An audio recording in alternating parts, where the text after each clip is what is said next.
Hey friends, welcome back to the 1211 podcast.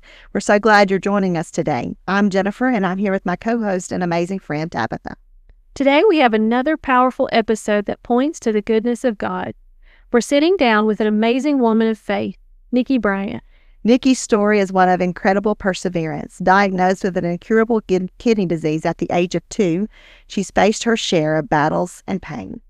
Niki lives by this phrase, God is good, even when life is hard. And let me tell you, her life tells this story again and again. Niki, welcome. Hey, how are y'all? We're good. We're so thankful that you're here today. Thank you for joining us. You're welcome. Yes. Niki, before we dive into your story, we like to kick things off with a fun little rapid fire round. Just say the first thing that comes to mind. So are you ready? Let's go. Okay. All right. Here we go. Coffee or tea? Coffee. How do you like your coffee order? Probably a vanilla latte iced or a cookie batter syrup that I make at home. Ooh. I know. That sounds fantastic. It's fabulous. Not very healthy, but it's fabulous. Ben's a coffee drinker too, isn't he? He is. I know. He's like, Yeah. he likes his coffee. Yes, he does. If he doesn't have it, it's dangerous. Yeah. Oh, are you dangerous if you don't have yours? Not really. It's just Ben. Yeah. I can just take it or leave it, but I do like it. Yeah. I like those people that have to have it. Oh, he does. Yeah. How many No. cups a day? Probably about 3. Yeah. He takes a big cup to school. I know the thermos. Like Yeah. for Christmas presents from kids, he gets coffee Yeah. or coffee cups or gift cards for coffee. That's awesome. And he has a favorite brand, doesn't he? Black Rifle Yeah, I knew it like is his favorite. Yeah. Mhm. We need to get you some Brave Beanery to let her try. Do you Oh. find Brave Beanery? Oh, That's our pastor's brewing company, Brave Beanery. Check it out. absolutely. It's the Yeah. best coffee. Yeah. Yeah, we'll have to get you some. Okay, are you an early bird or a night owl? I don't think either. That's my answer too. I'm neither. Give me, 11, 12, 1 o'clock and I'm good to go. But by nighttime, I'm ready to go to bed. And morning, it's just best not to talk to me. My dad used to wake me up by squirting ice water on me because I was so mean and bad. So I'm neither one of those. Just give me my space. Yeah, it's just don't talk to me. What is your go-to worship song right now? So I have thought about that just because I knew that was going to be one of the questions. And I thought I had it in my head until I was driving here. And God's Story by Ann Wilson. It follows me to a T. So I had to change that last minute. Yeah. Ann Wilson, I love Ann Wilson. Okay, Yeah. I do. It's very good. One thing you always keep in your purse. Chapstick. Yeah. Addicted to chapstick. And I think there really is something addicting about chapstick. Jason says that it is too. He always has to have one. Always. Yes. Yeah, he thinks there's really something that is. He's not wrong. He's not wrong. Are there a brand or a flavor? So since having lip cancer, I only do ones that have SPF in them, and none of them are real good. Yeah. So, but the Bum brand, I guess, but it just has to be chapstick. I don't care. Yeah.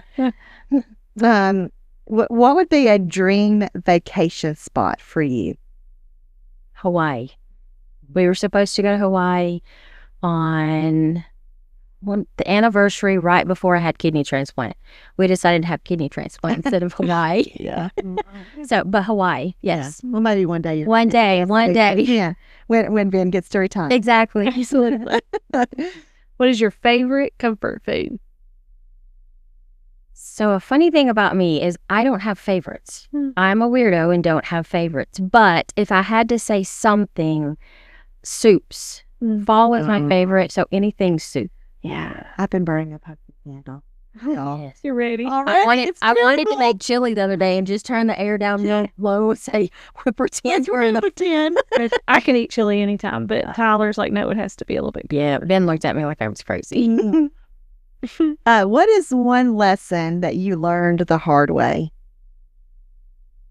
Learned lots of lessons. Never say never. I never thought I would be living on a farm with critters and snakes. Yeah, there you go. That's a good one. Would you rather text or converse through phone calls? Text message all the way. Do you ever just feel like I just can't have a fun conversation? Sometimes I feel like I think we've gotten to that point. Yeah. I'm just tired. And you're ready for it to take some effort to have a fun conversation. Type it out. Yeah. What would be one word that the people who are closest to you would use to describe you? Oh, wow. Probably giving. Ben says you would give the shirt off your back and do whatever for anybody. So Sometimes probably at the neglect of. yes, I absolutely. see that in your life. Yes, it is. Yeah. My 22-year-old would, I do a lot for him that he needs to learn to do on his own. Sorry, Caleb, I love you, bud, but But yes, yeah. Oh, I think this is a good question, by the way. We haven't asked this one before. This is a new one. If you had a billboard, what would it say? God is good even when life is hard. That's awesome. That's awesome. Oh, that's always so much fun. So now that we've had a few laughs and we've learned some lighthearted stuff about you, it's time to get into your amazing story of hope and faith. Let's start at the beginning, Niki. You were only 2 years old when you were diagnosed with kidney disease. Correct. Tell us about what that looked like for you and your family. How did they handle that season, and what have you learned from those early years? So I think so many of us have stories that happened later on in life. For me, that story happened before I even remember that story happening. At age 2, we thought I had tonsillitis. I did not. I had a disease called glomerulonephritis. Dr. Harvey here in town, he was a doctor years ago. He found it, sent us directly to Murfreesboro, and then was sent to Vanderbilt. We were told early on that there would have to be a kidney transplant. Normally, kids that are my age at that time, or normally kids that have this disease would have to have one by age 12. I surpassed that. We worked so hard to make life normal for me. I was never that sick kid. I played ball. I did everything that everybody else did, but I always knew in the back of my head, you are a sick kid, and you do have to take it easy. Oh, yeah. I think growing up with that disease as an elementary school student, there's always different things that you have to do differently. There's diseases that would come up that I couldn't be around. When kids got chicken pox, I had to be out of school for a whole week. So my mom and my dad and my stepdad did great protecting me from that.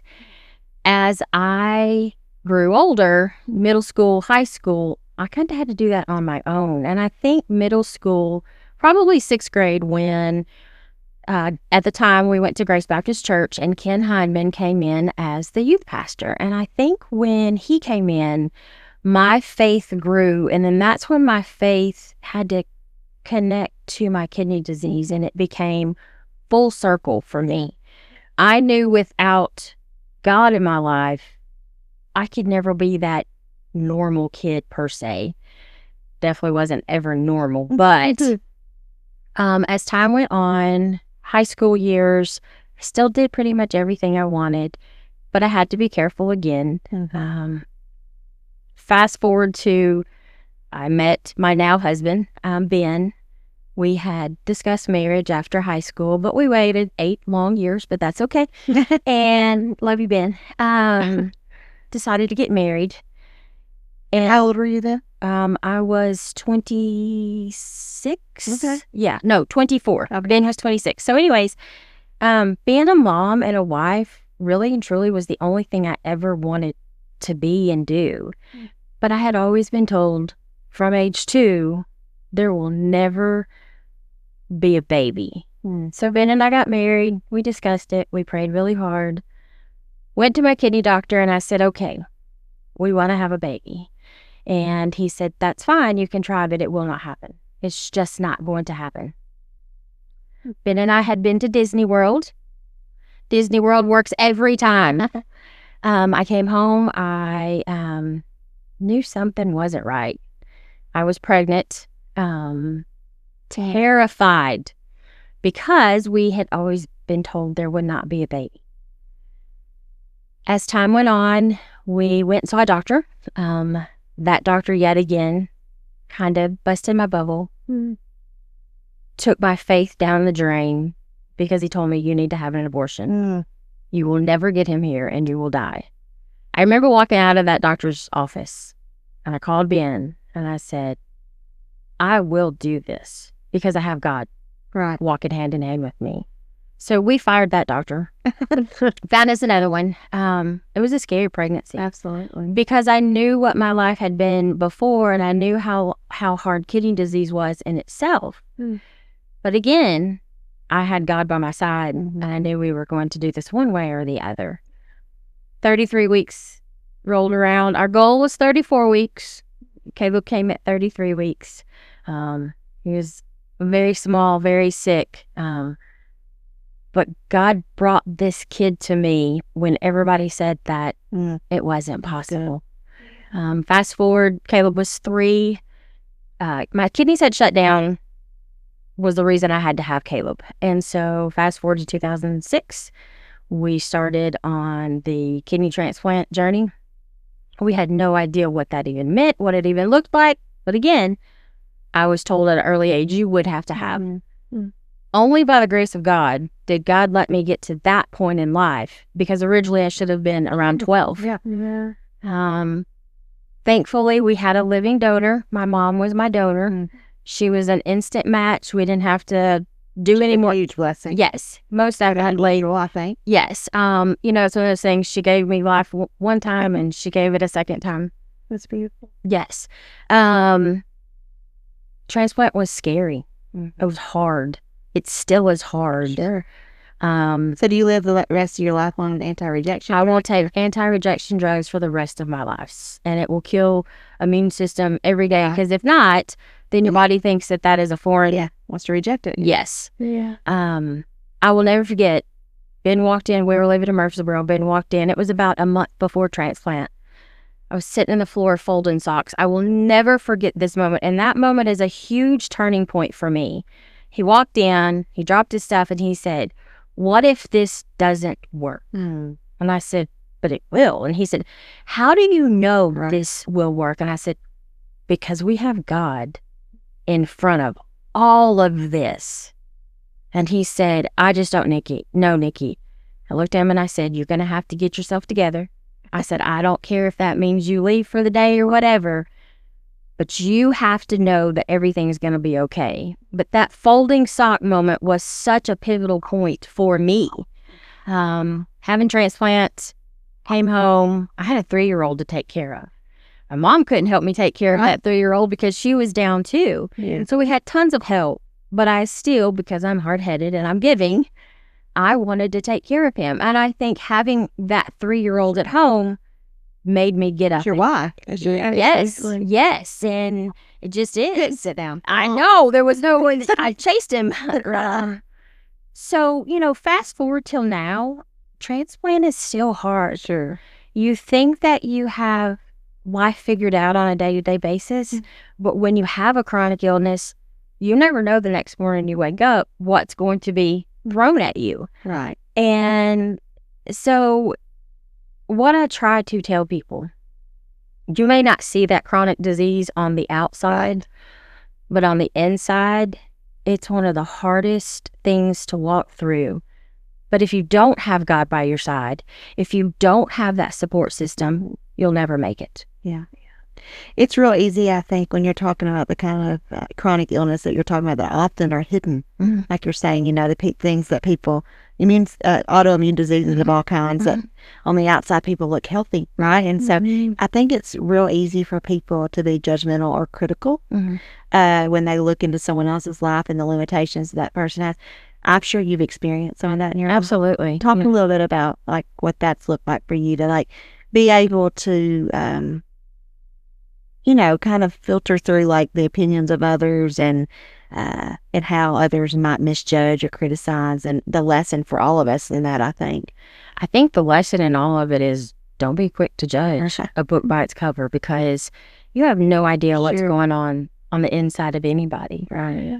I think probably growing up in high school and then early years of being married, it was hard because others did not see me as who I really was.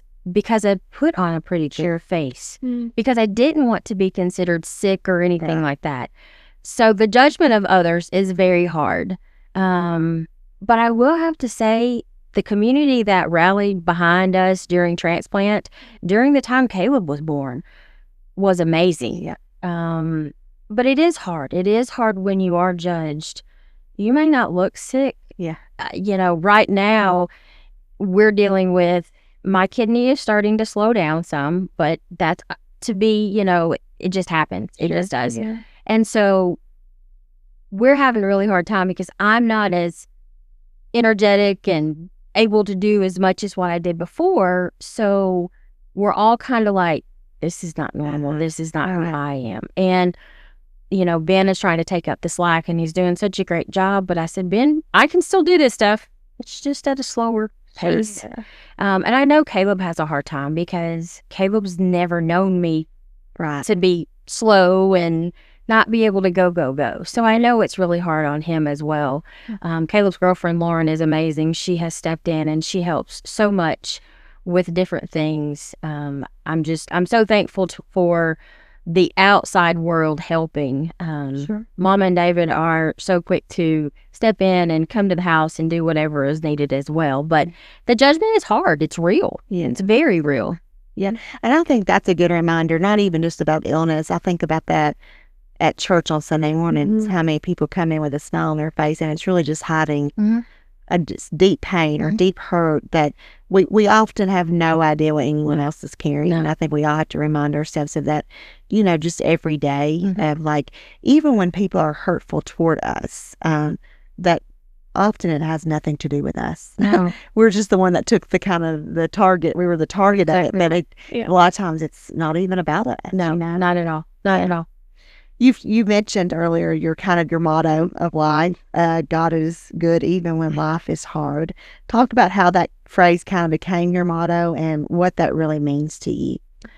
So that became my motto back in 2019 when my dad passed away. And it's 6 years today that he passed away. I had a good friend tell me, even in the hard times, even in the lowest of your times, God is still good and he is still there. Even when you might be mad at him, even when you might be questioning him, he's still good. And so that has been mine and Ben's motto since 2019. Life may look really, really crazy and be really, really hard, but God is still good and he is still there. And he wants us to run to him during those hard, sad times. So it's, anybody that I talk to going through a hard time, I'm like, I know this is hard to hear, but God is good even when life is hard. That's a good reminder for all of us. Absolutely. Yeah. And how have you seen God at work in those lowest moments with your chronic illness, the struggles with the pregnancy, the childbirth? Because someone else who may be just hearing that news for the first time, like, how have you seen God be good? Because they may be struggling to see how God is good. So I think any of those times, even with the death of my dad, I had to learn real quick that no matter what we're dealing with, no matter what life may look like, that I have the one that can put me back on my feet. And if he doesn't, he sits with you and you're not exactly right. And that's a big thing. Sometimes just sit down and cry. But he's right there to put you back on your feet. Sometimes give you a reality check. And one of my favorite sayings is, let's get it together. And I feel like sometimes he's looking down at me going, you're going to have to get this together, Niki. Right. It's time now. We'll be the time to get it together. I can't be, wallowing in my sufferings because there's things to be done. There's activities to be done, but more important to be lived. Yes. Yeah. And I want others, through chronic illness, grief, everything, I want others to see that God is the basis of who I am. And God is the one that pulls me up every time I want to give up, every time I am just done. And there's been more moments of that than probably not. But again, he's the one that's there to pick me up, put me back on my feet. I may be mad at him and have a conversation with him, but he's still there. Yeah. What does that look like for you? For someone who maybe they don't have that faith foundation, or maybe they're young in their faith, or they've compartmentalized life where it's like, God, this is the God box, but all these other things are like, I just can't do these things on my own.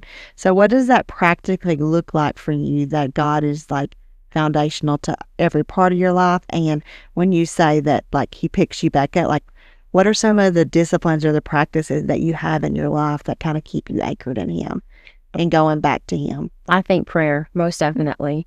I hear his voice in my ears so many times when I'm at that point. I practically hear him, like I said, you're going to have to get this together. But prayer, I'm a firm believer. Prayer is a conversation, an all-day conversation. He doesn't pray without yes, ceasing, exactly. It's an all-day conversation. And, really and truly, some of those days I have no words. Sure. But he knows my heart. Yeah, heart and posture. It is. And so for what that looks like for me is sitting down, having a conversation with him, going, I may not understand this. I may not understand why I had to have a transplant. I may not get it. But if somebody else can, learn, or not learn, but see my faith through that, then it's all worth it. So many times of having a premature baby, I've been able to pray and talk to so many other people, and I'm like, I said, it's the most scariest thing to walk in that NICU and see tubes and everything coming off of your baby, and to know that that baby has a purpose, even laying there with all of those tubes, and God is still there. And so I think prayer for me is exactly what it looks like. That open-ended conversation. Yeah, continual conversation. Yeah. I think in every situation in our life, I think all of us have a choice, and our stories all look different. We all have a story, and some of us, our stories are more traumatic than others, but I think all of us have some kind of trauma, something we've had to work through, because no one has perfect parents. No one has a perfect, story, unfortunately, or perfect situation. So I think we all have a choice all the time of what we're going to do with that, right? What we're going to do with the decisions that have been made about us, the decisions we've made. And I think one of the things you just kind of spoke to, I think alludes to that of, you get to decide whether you're just going to sit down and quit. Agree. And wallow in pity and grief and all, or if you're going to say, I'm gonna walk this thing out. I'm gonna trust God through it, because I feel like he can bring good from the bad. He can find purpose in the pain, and I think it's all about focus. And I think that's like the passage in Hebrews where it says, fix your eyes on Jesus, the author and perfecter of your faith. Right? Absolutely. And for me personally, you might could talk to this, is the moments I struggle are when I can finally get outside myself enough to look.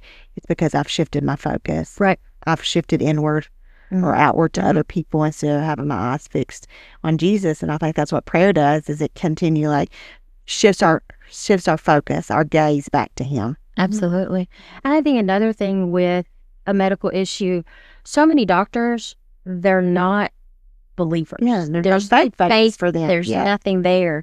And so when you can, and that was always my goal, when I gave my testimony or when I gave my story to whoever, I wanted them to know that science may tell you one thing, but my God can do so much more than that science tells you. That's really, really good. Somebody needs to hear that today. I just, it goes back to that sock folding moment. I don't know how this is going to work. I don't know what it's going to look like, but I know it's going to be okay. I know what the odds are that, all the transplant doctors told me, but I don't really care. Yeah. I mean, really good. It goes back to get God in your head before the enemy. So that is such a good thing that I've read lately. Yeah, I like that. And you always say, Jennifer always says, fear cannot and different things like that cannot coexist with gratitude. And if we wake up, Yeah, and even yeah. throughout the day, like, even though my baby's sitting there with all those tubes, I'm grateful for that baby. I'm grateful for this, grateful for that, no matter what it looks like.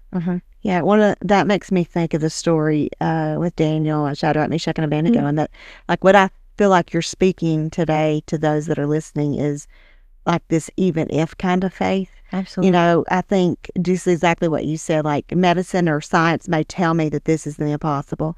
And I think just like Shadrach, Meshach, like, they're like, we know our God can deliver us. Yeah. The question for them was not that he could, whether he could. They also recognize that might not have been his plan. Right. And that's why they say, like, and even if he doesn't, Right. like, it doesn't change. I trust him, right? Yeah.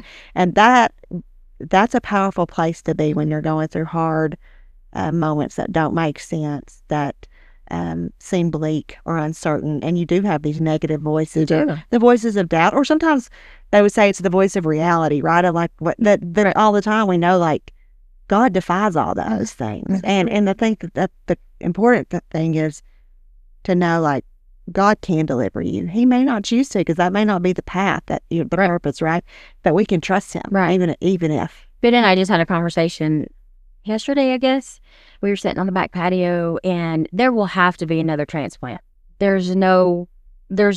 Yes, God could make Right, this sure. work, but it is slowing down. And so the reality of it, It's leaving that tension, right? Between Yes. faith and reality. yes, it is. It's a hard thing. Yeah. Do I pray every day that this kidney lasts Sure. until the moment that God takes me home when I'm old and gray? Absolutely. But do I also know that it may not last? Right. So we were having a conversation last night, and he said, you know, where do we get the next kidney? And I went, I don't know, but we'll figure it out. And I said, I'm not even worried about that. I said, we'll figure it out. God will find that kidney, and I don't really care. And so, sometimes Ben and I we are matched very well, because when he has doubts, I'm able to squash them. And when I have doubts, he is the one that comforts me and makes sure that we got this, Niki. Right. But in the past probably year or so, Ben has needed that extra reassurance. But I also believe that that's helped build my faith as well. Sure. Because I've been able to walk alongside of him during a really hard time for him. But, we'll find it. It'll be okay. There'll be a kidney somewhere. Right. Absolutely. Yeah. Right. Now, and you've kind of alluded to this a little bit, but let's unpack this part of your story a little bit more. Grief has become a companion of yours over the last few years. You and I share this part of our story.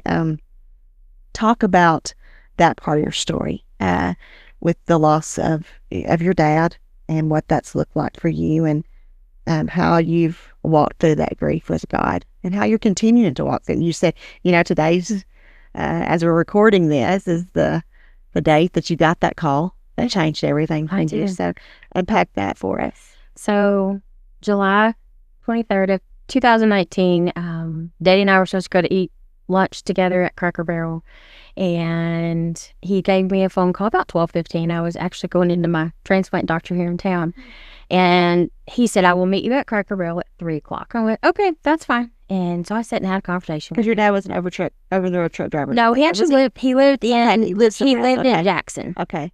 And he said, I'll call you when I'm done, and we'll meet in Manchester. I went, okay, fine, no worries. I got out of my appointment, kept texting him. I couldn't get anything. I was like, well, he's probably, because he had went to Jasper, Tennessee he went to Jasper, Tennessee to get a four-wheeler for Caleb. He was going to rebuild a four-wheeler. And so I thought, he's probably running his mouth. He loves to talk. And I didn't think anything about it. But he also loved to eat. And so when 3:00 rolled around and I didn't have a phone call or anything, something I knew just was not right. So I'd made 60 plus phone calls to his phone. And I called my brother and I said, something's just not right. Brian said, Niki, he's probably talking. It'll be okay. And I went, no. Something's not right. And I don't even remember which phone call it was that I made. A Jasper police officer answered the phone. He was like, hello? And I went, no. I said, who are you? And he said, I'm such and such with Jasper Police Department. And I said, where's my dad? And he said, who are you? And I said, I'm his daughter. Again, where is my dad? And so my dad had always been in poor health for probably the last 20 years. And so I was always prepared to have that phone. Well, you think you are. Yes. I made that phone call. I'm the one that made that phone call to find out that he had passed away. He'd had a massive heart attack in his truck at a truck stop and had been sitting there for a very long time. But I knew in my heart something just wasn't right before I got that phone call. It's funny, I didn't remember much about that day, but as time goes on, you do remember. It all comes back. I didn't understand why God took him that way. Daddy and I didn't always have the best relationship, but you truly don't know how much you love somebody until they're gone. Yeah. We drove to Jasper. Sometimes all the things the differences that you had don't matter anymore. No, it doesn't. It doesn't. That's a good reminder to people listening today. Yes. Because some of us are hanging on to things that seem so big to us. Right. But when that person is no longer there, they don't matter. No. Lay that aside for anything. Absolutely. We drove. We had to go make sure it was indeed him. Came back home and I think I was just numb. I don't think I know. Yeah, it was so hard. And my whole life flipped upside down. I'd had grandparents pass away. I'd had great grandparents that had passed away. But when you have a parent to pass away in such a sudden way, you're kind of left like, all right, God, I had my life in order. Where is this going to take me? Right. Quit my job. I couldn't handle working anymore. Grief had totally taken over. What did grief look like for you? Because I think that's an important thing. It looks like different for everyone. Grief looked like no future. There was see past this moment. I could not see past that moment. I wanted to know that timeline so bad of when he passed away. I could not see past that. Grief was the only thing that I could see. It took me a very long time, but I think when Ben's dad passed away 2 years ago, I think God gave me another reality check and went, all right, you got to get it together. You've got one more person here that you have to help walk through this whole grief story. Because his was sudden and tragic. His was very. And so Ben looked at me and he went, I get it now. Because I don't think he got it. You can't. No, you can't. No. You experienced it. And he looked at me and went, I get it. I had a wonderful childhood. My mom, my stepdad, my dad, we all got along. We all did things together. So childhood coming from a divorced family was easy for me. So he was a huge part of my life. And then he was just gone. And, I've learned that grief never goes away. It never goes away. You learn to live with it. But something that Ben has said over and over again, grief, as much grief as you go through, it just means that you loved somebody so very much. But through that's the price we pay for love. Absolutely. It is. And that's what God had to show me through grief is I wouldn't, like you said, your childhood, when my dad passed, I recognized I knew how blessed I was, but then when you start really reflecting on it, it's like, man, to have had a dad that loved me that much. Yeah. And I knew God was showing me, Jennifer, you hurt so deeply because you were loved so deeply. And if I would have had to have not been loved by him to have avoided the pain, I wouldn't avoid the pain or anything. And that's the cost of love, is the grief, right? The pain. Right. I think through that whole grief process, I stopped being a wife. I stopped being a mom. And I get lost in it. You do. And the only thing in my head, and this is raw for me to say, only certain people know this, I only wanted to be with him. I only wanted to be back with my daddy. And I wanted to know how I could make that happen. But then I would look at Ben and I would look at Caleb and go, no. And then I also think my daddy would have been so mad at me. Again, he would probably be going, you're going to have to get this together, okay? But through the grief of losing him, I think part of the reason I had to go through that was because I knew I was going to have to help Ben get through his grief. And Ben is still walking that. We all still walk it. He's walking a different kind of grief. Absolutely. And multi-layered grief. Absolutely. And so for me, whatever my story is, I want that story to be able to give hope to someone else. Mm-hmm. I want them to know that my hope is not in anything that I have. It's in God. Right. And whether it be transplant, premature baby, losing a parent, Mm-hmm. again, God is good even when life is hard. Yeah.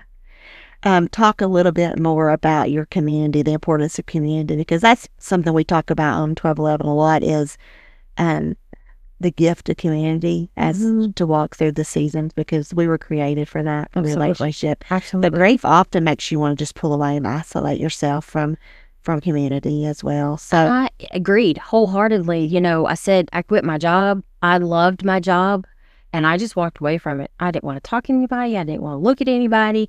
I didn't want to hear anybody else's problems because mine were far worse than anybody else's, or so I thought. yeah. But we're at Rutledge Falls now, and I will never forget, probably about 2 weeks after he passed away, our Sunday school class all went out to eat. And that Sunday school class, I will never forget, it was all about taking care of me. It was all about making sure I was okay. Yeah. Even when we had transplant, it was all about friends and family rallying around, and, you know, people that I had not seen in years, calling, texting, making sure that everybody's okay. And that is one thing that is very important to me. I may text you 12 times in a week, but it's because I want to know that you're okay and that you feel loved. Yeah. You're seen and known. And Absolutely. And I think that's where community comes in. You want to be seen, you want to be known, you want to be loved. But most importantly, you have to give that back as well. yeah. And I think too, sometimes we don't know what to say. No. There's situations, and I think when people are going through something that we have no point of reference for, we haven't experienced ourselves, and we can let that fear of saying the wrong thing or not knowing what to say keep us from saying something. And I think we all need the reminder, like, it's not that you have to speak the perfect words. Right. Just showing up for people. I think God present. gives you those words to say. And sometimes it's just, hey, I just want to make sure you're okay. Sometimes it's a meal. You know, I don't know what to say to you. I don't know how to help you. Yeah. But here's your warm cooked meal. You know, I know. Yeah. I know during premature baby, transplant, grief, I enjoyed, you brought me one, you know, recently, and when Ben's dad passed away, that kind of stuff is a huge relief, because Small thing. I don't have to make sure that there is a meal on the table for my family. Yeah. And sometimes you don't even know how you're going to keep putting one foot in front of the other. Exactly. Yeah. Yes. Yeah. Wholeheartedly. Mm-hmm. Most definitely. Sure. Niki, there are people listening right now who are walking through their own version of life is hard. Whether it's chronic illness, loss of a parent, a spouse, child, some type of other disappointment, what would you want them to hear from your story above anything? God loves you, and He just wants you to come to Him for that support, for that love. He will surround you. He will give you that hope. He will give you the courage to face whatever that may be. He's already there. You just have to grab His hand. Mm-hmm. That's good. That's a good reminder. It is. He's there. We want to grab He's other right now, things yeah. a lot of times, because the world will offer us many things to grab hold of that can fix it. Yeah. And it might for a second. Mm-hmm. But not for long. No. Niki, thank you. Your story's beautiful, and I think that your life really does preach this this idea that faith isn't about having an easy path. It's really not about it ease at all. Really, it's about knowing who's walking with it, whatever that path looks like through it all. And I appreciate you sharing that today. Yeah. Thank you for sharing your story. You're so welcome. Thank you for having me. Absolutely. It's one, I mean, just the honesty and your faith, a living testimony of all the things. And I know, like, facing my chronic illness too, that challenges me and continues to give me hope for my journey as well. So thank you. You're welcome. Is there anything else you want to make sure that you share with our listeners? Anything you'd want to say before we wrap things up? You know, going into this, last night, Ben walked up to me and he went, "Okay, I know you're nervous. I know you're terrified. I know you're scared." He said, "But be you." Yeah. He said, totally. "Be real." The joke is, in my Sunday school class, the girls say, Miss Nikki is just real. She'll just tell you like it is. And Ben said that last night. He said, just tell it like it is. He said, people need to hear real sometimes. Absolutely. Yeah. They don't need to hear sugar-coated. I don't need the Sunday school answer, right? No. and he said, that's where you come in. You're real. Yeah. So, you know. And people are craving that. I think in this generation, more than anything, I see that so much, even with like our teenagers and young adults. Like, they want real. They don't even want the lights, the cameras. No. Everything doesn't have to be perfect or shiny. No. They just want authentic, transparent, real, raw. And I think and to say things like it's okay to ask God. It's okay to have those conversations with Him and say, I don't like this. It's not fair. I don't, It's okay to say I am mad. Yeah. I don't get it. Please, why? And I agree with you wholeheartedly. More people need to be real with their lives and their testimonies, because sometimes that Sunday school answer is not what everybody needs. No, not at all. No. Well, friends, if Niki's story has encouraged you today, please share this episode with others. Someone you know needs to hear this reminder that God is still good even when life is hard. And please don't forget to like, subscribe, and leave a review. It helps us reach even more people with stories of hope like this one. There are so many stories that need to be heard, and we're grateful to have the privilege of sharing some of them here on the 1211 podcast. We believe there's power in sharing what God's done. His word tells us in Revelation 12:11 that they overcame by the blood of the Lamb and the word of their testimony. Because of the finished work of Jesus on the cross, we can have forgiveness and hope. Because of His finished work on the cross, our pain, shortcomings, and struggles don't get the final word. And as we begin to walk in freedom and share what He's done for us, others begin to find freedom too. So don't stay quiet. Tell others what God has done for you. And if this hope and forgiveness is something that you haven't experienced personally, please, please, please reach out to us, because we'd love to tell you more. Please be sure to join us next Tuesday when we'll sit down with a young mom who found Jesus after a life of not even being sure that He even existed or if it even mattered. In Him, she's found new joy and purpose and lives her life to make sure others know the healing and freedom that is only found in Him. Until then, take the time to connect with someone over a story, because when real people share real stories of how they found real freedom in Jesus, something incredibly powerful happens. Have a great week and blessings, friends.